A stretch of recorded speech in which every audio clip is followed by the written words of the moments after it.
Hey folks, it's Spoilerin time. Welcome to the show. If you know Cordkillers, you know what we're doing here. Because on Cordkillers, we figure out how to navigate this zany world of a million streaming services and figure out what to watch. Then we come over here to talk about the stuff we've been watching. This week, we will finish up with the penultimate episode of 2521. We're also going to talk about Picard is back, season 3, episode 1, and The Last of Us, season 1, episode 6. I'm Tom Merritt. He's Brian Brushwood. Heck yeah, and we are joined by Hollywood's own Merrill Barr. How are you, Merrill? I'm back again. I'm so excited. Talk about the good stuff. Good stuff. Very pumped. So let's talk about 2521. Well, No? Or we could start with The Last of Us, because Merrill hasn't seen 2521. If you insist. All right, Okay, let's start. by the way, for the record, what I should do is I should show up like in fencing gear, wearing Joel's coat, and also with a phaser. Yeah. Flying the Titan. The Last of Us, season 1, episode 6. I have been quote unquote spoiled that we got some content that is in Last of Us Part 2, the game, in this episode, but I didn't know that till after I'd already watched it. So for me, it was like, they've arrived in the version of Alexandria from The Walking Dead, but for The Last of Us, how does it compare? And like the rest of Last of Us, it just seemed more believable. It seemed like it wasn't fraught with unknown peril, and so I wondered what the point of it was. And the point of it was, we need to get her to the Fireflies still. The Fireflies aren't in this town. They're in another town, and it's dangerous on the way. And that was the fun twist for me, is that they go the whole way there without any danger. And the danger ends up being in the location because the Fireflies have bugged out. But most of the rest of the episode is kind of devoted to uncovering that thing that you've been talking about, Brian, where Joel really is resisting liking Ellie, and we kind of saw the meanest version of Joel, but also the nicest version of Joel in this episode. Yeah, in any story, it's important that you take a breather. In a video game, you get longer breathers than you do in narrative frameworks like these. Let me go in reverse order. And I don't want to be that guy, but I will report what my daughter thought as somebody who is a fan of the first game of this episode. She really, really didn't like the fact that Joel only got stabbed, and it was only a vague, non-believable threat that at the very end that he might die at the end. Okay, right. Yeah. In the video game, not that it matters, but if you enjoy the show, go play the video game. Like, he falls from the second story of a building and lands impaled on rebar. There is no question that this is a grievous injury. And the next scene you see, which I suspect we'll see in the next episode, is suddenly you're just playing the game as Ellie. And you kill a rabbit and you skin it, eat it, and all that stuff. It's a good 30 to 40 minutes before you find out that Joel's even still alive. Spoiler alert, Joel is alive. But Brian, now I don't have to watch the next episode. As I explained to Josie, there are certain levels of credibility. And if they were to have him land on rebar in the TV version, and then 15 minutes later be, up and about, it would have robbed the show of credibility. So I think they landed it exactly right. I think that's the right amount of, what we want to convey is that Ellie is wrestling with the reality of what it will look like if/when she loses Joel. They did everything they needed to do. So, full disclosure, this is my second time watching this episode because I've seen the whole season already in a rough cut form. But I'll be very careful with what I say. This is my least favorite episode. Not that it's bad. Brian, if I may steal a parlance, it is my least. I find it to be the least best Mathematically, there has to be one least good episode, and maybe this is the one. Yeah. Yeah. Because it's all very internal. All the struggles very internal particularly for Joel. We see he's having panic attacks, but they don't hang much of a light on it other than he has a couple stumbles here and there. Like he doesn't have a full-blown anxiety attack or anything. He just kind of shuts off. And so, by the way, hard disagree. Like this is maybe the most significant departure from the game is Joel out loud explaining to his brother that he doesn't think he can do this and that he's obsessed with the loss of his daughter and so on. So you're wrong. You know what this is? If we're taking the video game parlance, this is like the moment in the game where you do the resupply run and you go into the store and you restock everything. Like this is the resupply moment for the season. I'm actually you're resupplying emotions, and I think that's an important episode to do that. And, and menstrual cups. Yeah, that too. Very important. It's a solid episode. I think it was interesting to see the town. Tom, I also agree with you that this is a much more plausible version of Alexandria, where Alexandria was like built on this conceit of like it was a gated community and they constructed walls around this community. Whereas they're saying here it was a resort town that would have had the walls already built and they just reinforced them. And I'm like, that actually makes sense. Like, also it's Jackson Hole, where like the world's richest people meet once a year to plan the economy of the world. So if any place is going to be able to survive, I love that they didn't have to tell me that. They're just like, by the way, this is Jackson Hole. So if anybody was going to be able to survive, it'd probably be them. You ever hear of Dick Cheney? Right. That's us. Yeah. No, I didn't pick up on that, which now makes it funnier when they have the communism conversation. Yes. Inside the town.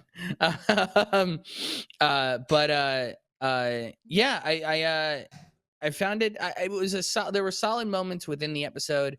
It's an episode that had to happen. I question if the whole reveal of Tommy was a little rushed. That just suddenly he's there. I wonder if it would have been. Because actually, this is the thing I picked up on the second episode that I forget her name. Tommy's wife, Tara from True Blood. Yeah, Tara, Maria, I believe Maria. But Maria is her name in the. Maria, I picked this up on the second watch that Maria is like, "What's your name?" And he goes, "Joel." And they cut to her eyes, and now you know that she recognizes this is his brother, her brother-in-law. Like. That exact scene, Bryce. Thank you. So I think that's a really interesting nod. I wonder if Tommy, the reveal of Tommy was a little rushed. I don't know.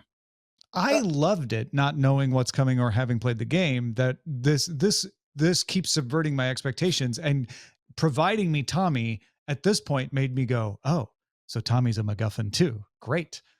What's in store? What's the real threat around the corner? I can't wait to find out. If anything, I might have been a little disappointed that I didn't get a clearer idea what it was, because it just seemed to be random raiders that stabbed him. But then it's like, well, but the real threat right now is Joel going to die or not? Not necessarily another big bad, and that's fine. That reads more real. Is that there wouldn't be the governor out there all the time. It would just be the little things, and the fact that you're on your own and you can't just call 911. Bryce, before I give any more thoughts, Okay. Hi. You're the only other person who's played the game. How did this land? Fine. No, I think it's. I did not remember the big dramatic scene where they're arguing in Ellie's room. I didn't remember that from the game. That was pretty familiar from the show, and in the featurette about the episode, they're like, we hewed pretty closely to that scene in the game because it was so emotionally impactful. And I think it's really good in the show, but I didn't remember it from the game. I think Mm.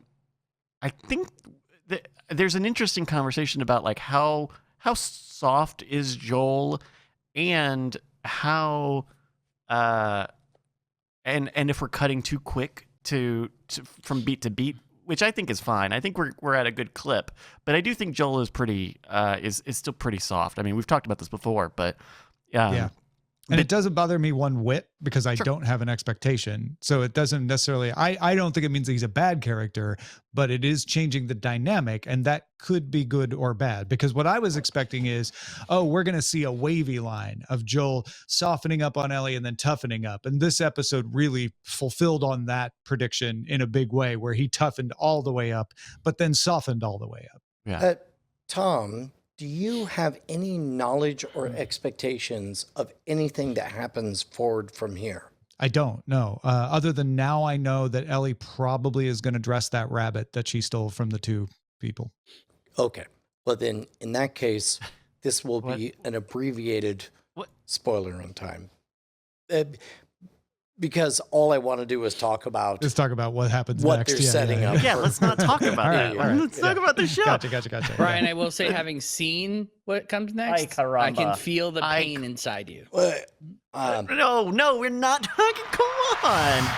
Yeah. Let me say this much. Okay. This episode very much serves the important purpose of giving everybody watching a respite, just a little bit of breathing room, a little bit of like Joel letting his guard down, Ellie letting her guard down, an acknowledgement of their relationship, a eye-rolling moment where it's like, I'm not your daughter, I know you're not my daughter, all that stuff. Just light and easy. There was a moment where the mere fact that they referenced movie night, I'm like, holy crap, they have movie night? Like what? Well, we see it. That was amazing. Yeah.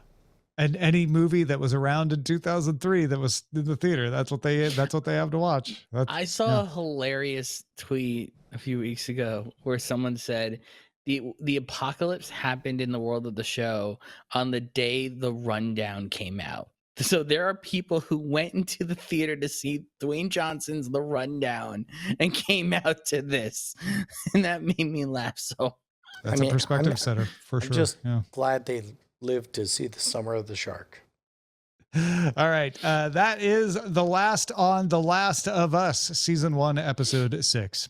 Let's talk about Picard, season 3, episode 1, or as I call it, The Next Generation, season 8, because that's kind of what I've been expecting. They called the episode The Next Generation.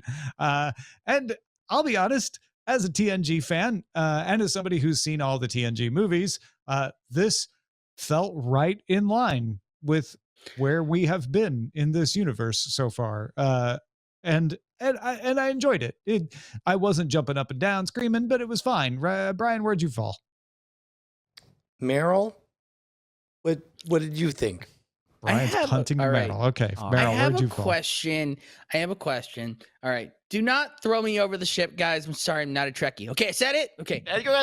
I have heard for years that Trekkie fans hate when Star Trek gets all actiony and adventure-y and which why Trekkie fans hated the Abrams movies, right? This exact reason. Yet that's exactly what this episode is. It's all actiony, it's all adventure-y. There's not a ton of introspection.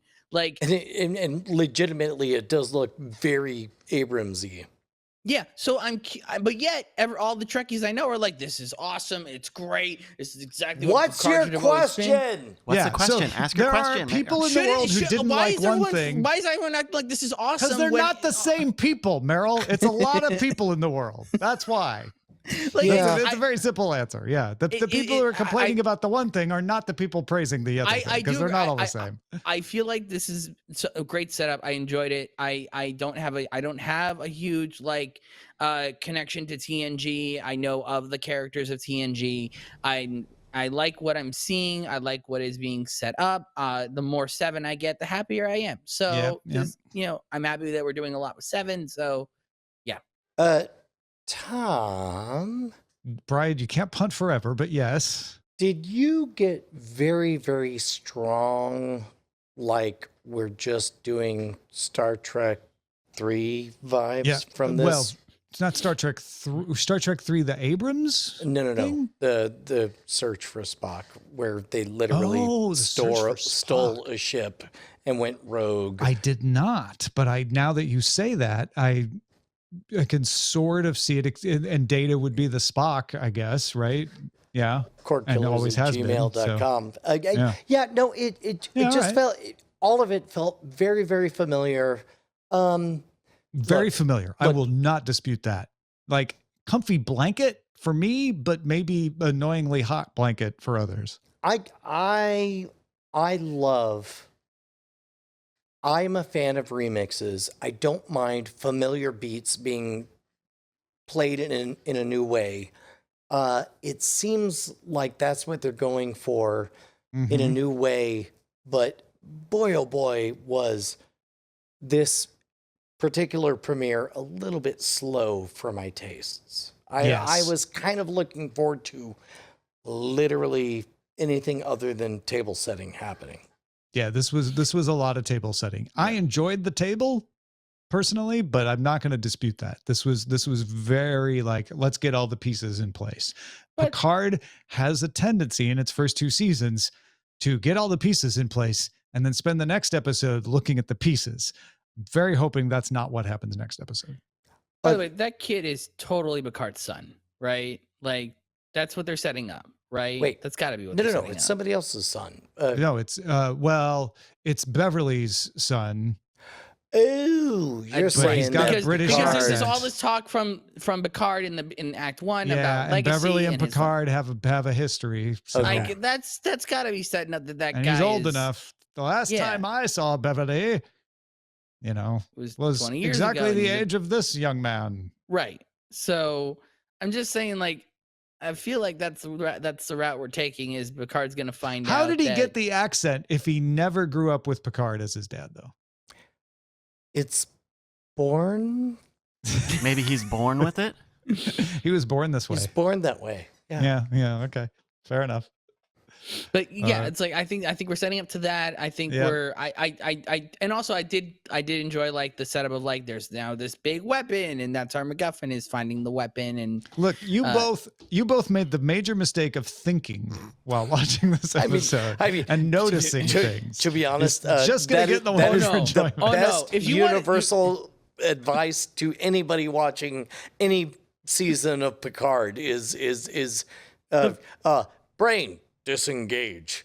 the Great, people you're who gonna are- have a great time. the people who are making that mistake are the people coming after. I've watched people go after Metalis, the new showrunner, for complaining that Shaw literally says the phrase "above my pay grade," even though they don't use money in the Federation. And so, why would he have a concept of the word pay grade? I was just like, why do you care? We use all kinds of anachronistic that was things his. like that. That was Yeah. Terry's explanation too. Like we have albums. Nobody's 78s have not come in an actual album for a long time. Yes, So, and yeah. also none of us left holding the bag have Yes. actually been the victim of a 19 or 1600s con in which you thought you were buying a pig, but you're Yes. buying a skinned cat. Where did I hear about that recently? Yeah, that's a good one. Yeah. I watched this episode. Okay, Bryce, I would like to apologize on behalf of Star Trek. You've been a very good sport. I hope you enjoy Lower Decks. I thought this was okay, Okay. All right. but it definitely is up its own butt with really. Oh man, look at this guy! Listen, look at listen. this lady! She's back! She's doing the thing! I got it. Okay. Oh my mean- God, the addicted lady. She's back and addicted again. Or is she? No, she's faking being addicted. I enjoyed But that maybe twist. she's tempted like- to be addicted, but she doesn't. She throws it down. Listen. I liked. I didn't have any issues with any of that. I do agree with what Tom said that this is a lot of window dressing, and that like I wanted to see or maybe it was Brad. I can't remember who said it this one, but it was like I wanted to see. I would have liked We more. both said it, and what we Yeah. said was table dressing. Yeah, but table I love dressing. your Table idea setting. that you got both of the humans wrong and the phrase wrong. What Bryce said was it's up its own butt. I personally like that butt, but you may not. Well, and you know what? It's not my butt. You know, I have other butts. But I thought this was fine. I could follow the story. Like I can look back at this and say, okay, what happened? They needed to steal a ship. They stole a ship. They needed to go to a place. They're on their way to a place. Boom. Good enough. Also, the jerk off captain, by the way, Shaw. I'm like, that was the one thing that really did bother me. I was like, Picard.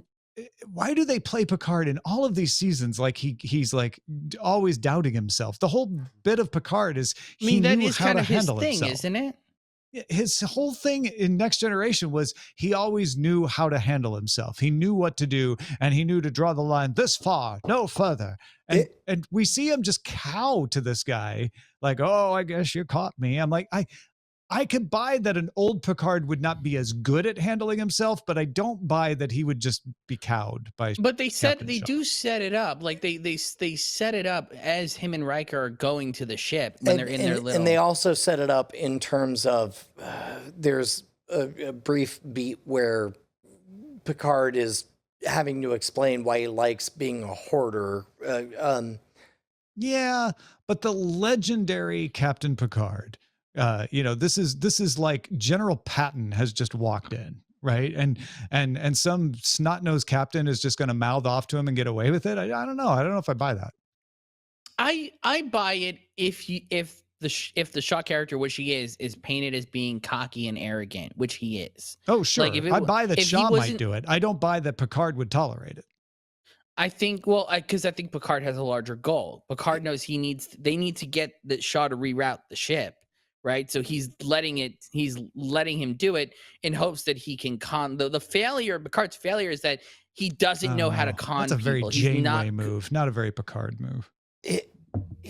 Here's Which what I'm up my own butt. I get it. Okay? Yeah. Here's what I suspect. What we're headed for is an acknowledgement that this is Picard's kid, that he has a deeper relationship with Beverly Crusher than was ever explicitly shown on TNG. I wish I was made to feel more of these things than be told them. But then again, I mean, that's Star Trek. I don't know. Fair enough. All right, Merrill, Bryce, any last thoughts? I'm excited for more. I want more. I want to finish out this show strong. I think that this is good setup to finish out strong. I hope we get a lot of 7. Looks like we're going to get a lot of 7. I'm excited to see more episodes. This and again, this episode might play great in a rewatch once you have the entire thing set up. Along those lines, I found it very boring, very predictable, and I'm not looking forward to the rest of the season. Bryce, what about you? I don't know. It seems all right. I'll give it a try. Because I mean, yeah, these characters have backstories, and I'll figure it out. It's not War and Peace, but it's a fine show. I thought there would be more wacky stuff. To be honest, I did not see season 1 or season 2 with all the wine and the alternate. I don't know what y'all were talking about, but this was a space show. And was the other one Picard. Space show? Okay. Yeah, it was. Okay. That is Picard, season 3, episode 1. And that is Merrill. Thank you, Merrill Barr, for hanging out with us today, my friend. Where can folks go to find out more about what you're doing? Again, there is the Twitter, twitter.com/MerrillBarr, MERRILLBARR. But also my podcast, Word Tetris, where I sat down and talked with a bunch of people about a bunch of different stuff, including the showrunner of Picard, Terry Metalis. He was on one of the episodes. You find that at wordtetris.com/archive. I'm selling the archive. You can't get the whole thing in full. So buy the archive for $50, but for you Cordkillers listeners, use promo code CK at checkout. You'll get 50% off. And I think, Brian, we calculated there's like $1 billion worth of knowledge in those episodes. At least. Come on. So yeah, go check it out. Thank you again, Merrill. All right, let's talk 25-21, season 1, episode 15. This is the penultimate episode, the second to last episode. We get the explanation of what's going on with Yurim. We get to see the fencing match, the early fencing match, not the one in 2007 where there's the awkward Becky Jin is now an anchor, but the one in 2001 in Madrid, where it looked like they didn't like each other anymore, and we get that whole story of the press kind of reporting partial words and how they decide they need to cut each other off because they're competitors and they can't reveal too much. And then you also see Becky Jin and Naido go through the difficulties of a relationship of two busy people, and then Yijin getting sent to New York to cover the events of September 11th, and then really having to break promises and really showing that he is not going to be available for her, and in ways that are beyond communication. So parallel stories of distance, even with communication causing misunderstanding, as well as Yijin pointing out that he was crying not because he was worried about covering the Aido, but that he was worried about what he did with Yurim would affect what he was doing with Naido at the very beginning. Bryce, what did y'all think? There was a lot going on during this episode, and I'm going to say something that'll sound weird, but I honestly don't know if I finished it. As I mentioned to both of you guys before we started recording, I have a friend of mine who I started off perceiving as somebody I had to defeat in the combat of magic or whatever. And now he's going through a difficult medical situation. Mhm. So I sort of broke down crying for an hour. But the Wow. the show's good. I definitely made it to the 2001 part. I Yeah. think that might be all I can say. It really a real surprise in this one, Tom. I think they show, like, it's fascinating because we did just see them do the 2000 New Year and the 1999 one, right? Them kissing into 1999, and then we see the kind of both parts of it from this episode and last of them spending 2000 and, or was it 2000? So that they were kissed in kissing? 99 into 2000, Right. and then Madrid 2001. This New Year to 2001 is Hito alone because Eugene is overseas covering. No, 2002 is the one where she's alone. 'Cause Oh, I it's guess post 2001 9/11. into Yeah, 2002. into You're right. Yeah. Sorry. And I thought it was great to have had those three New Years relatively close in the show, in the telling of the show, because it does a great job of illustrating, we've kind of come a long way. And at the same time, we also get the plot device of, the diaries are hidden or maybe stashed away. And so we've kind of got to speed up a little bit. We got to get through here, and people grow apart, people change, and that's a big part of this episode, which goes way fast. I mean, we cover over a year in this episode, I believe. And we to that point, we have that moment that Nahido says, anyway, I know for sure one diary is missing. Like, I know my kid's reading my stuff. Right. Was it made explicit why that was in this episode? I don't think so. Wait, say that again. The missing diaries. I think the mother addresses it, but I don't. The implication was that she just stopped writing them. Which happens too, I mean, she got old enough that she was like, "Yeah, I'm busy. I'm not writing diaries anymore." right. Yeah. I think all of those are plausible. They kind of, I don't think they're as definitive as maybe you're looking for, but I think that's a great way to kind of like remind us of the format of why we're doing this and give us a reason to change pace and change up how, because now the daughter is presumably Googling and finding clips of X and Y and Z. That's how I always took it, is that Hito got out of high school and stopped keeping a diary, and now, but also moved into the public eye in a way that the daughter can kind of piece together what was happening from there. I will say that if there's one way that you want us to stop worrying about the relative ages of two people who may or may not be in love, a very good way to do that is to compress and explain to us the events of the turn of the century. Yeah, like, right. like all of a sudden, I don't give two craps about what age anybody is. Well, and I think what I've been hoping, and we still got one more episode to go, so I don't want to jump the gun on that. But what I've been hoping is that you would realize that that's not what the story is about. And I think you're seeing that in this episode, where one of my favorite parts of this episode is when the mom is nagging her like, "Oh, you're so hard on me for being gone all the time, but you forgive Becky Jin," and she's like, "Ah, stop nagging me." And the mom's like, "It's not because I think you're being unfair to me. I wonder if you're being fair to each other. Is it fair to let you do that to him and him to you?" And I was like, that's a way more complex response than I expected. Yeah.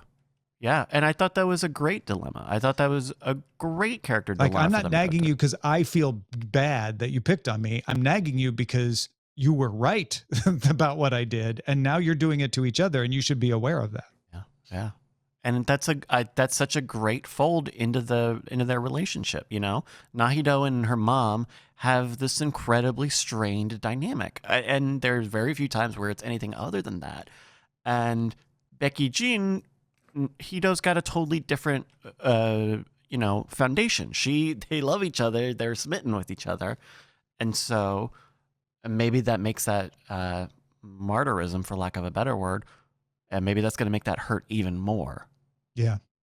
I really love the line when she drives up, mom in the future, right? Mom in the present, drives up to the tunnel that they've always been going through. It's where the graffiti was in the beginning of this episode. She drives up to that tunnel, and she's kind of thinking back on those days, and says, because those brief moments are what make your long life shine, is the voiceover. And that to me is more what this series is about.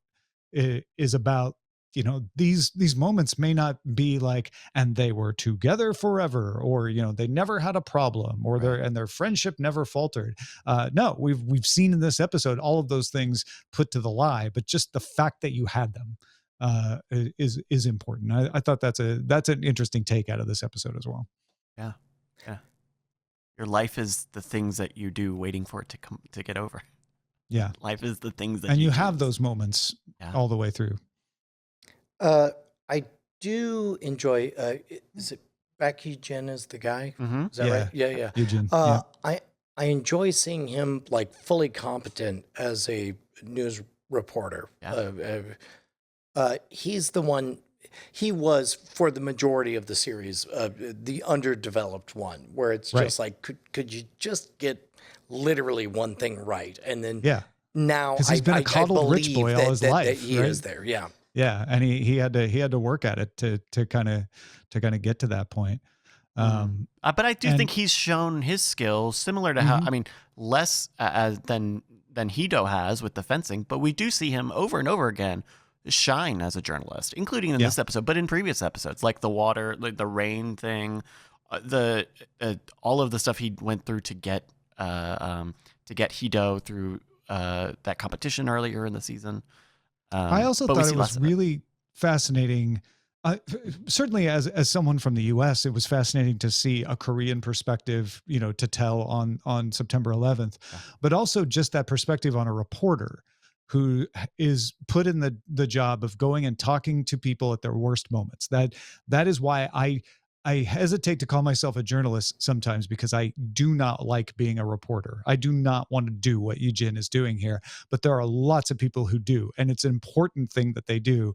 And what I liked is that they showed the guy who just hates him for even knocking on the door, and then they show another person who is like grabbing him, like, I need to talk to you. I need to tell your story. And it kind of shows you that there's not just one kind of source out there for these stories. They are all over the place. And yes, some are going to think that the press is predatory, and sometimes the press is predatory, but others rely on the press to say, you know what, I need to say this. I need to use your platform. I need to get the word out.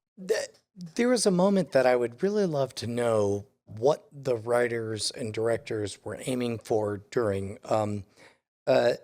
And I'll be careful how I phrase this because now one of my daughters is an adult and it's no longer my story to tell, but one of my daughters is a little bit Tourette's. And the screaming that Nahido engages in is so petulant and so childish. In the fencing competition? Correct. Yeah. Okay. I wonder if they were making an active statement about, or if they were coding something as that, or what. Interesting. Because Koyurim does it too. Right. And some of the other girls have done it in previous fencing, but you definitely always see Hito do it.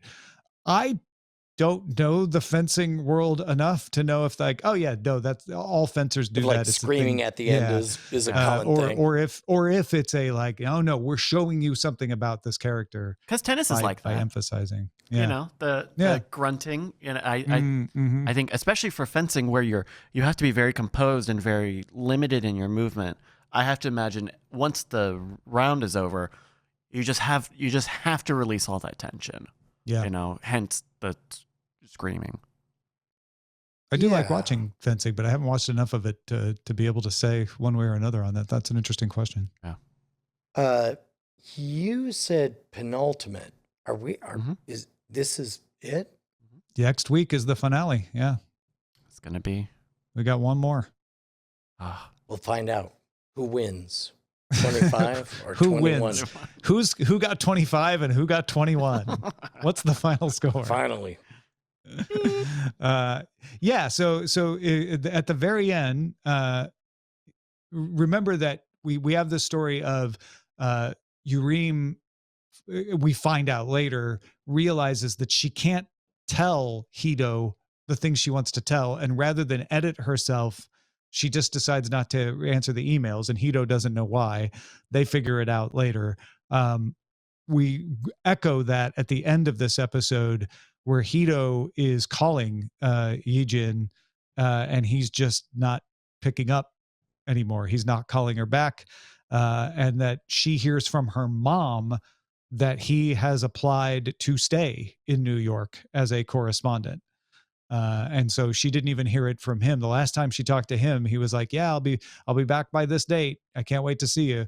And then stops answering his phone. And the next thing, he's not coming back because he has applied to stay in New York. And that's where this episode ends. Well, at least it ends on an up note. Well, that is 25-21. Any other last thoughts on it? No. We almost did it. Tom?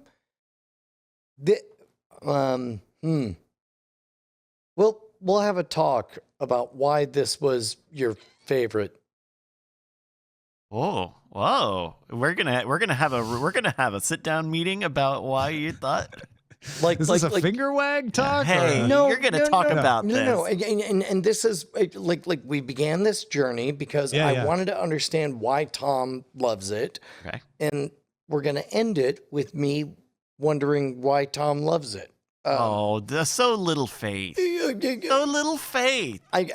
But I'll know more after we get to the end. Yes, I will reveal all next week in Spoilerin time. Good. It's our sweeps event, 25-21, season 1, episode 16. That's 25-21, season 1, episode 15, though. Next week, it will be The Last of Us, season 1, episode 7, Picard, season 3, episode 2, and 25-21, season 1, episode 16. Thanks for supporting us. You get these episodes earlier if you support us on Patreon, patreon.com/Cordkillers. Thank you for supporting us there, and we will spoil you again next time.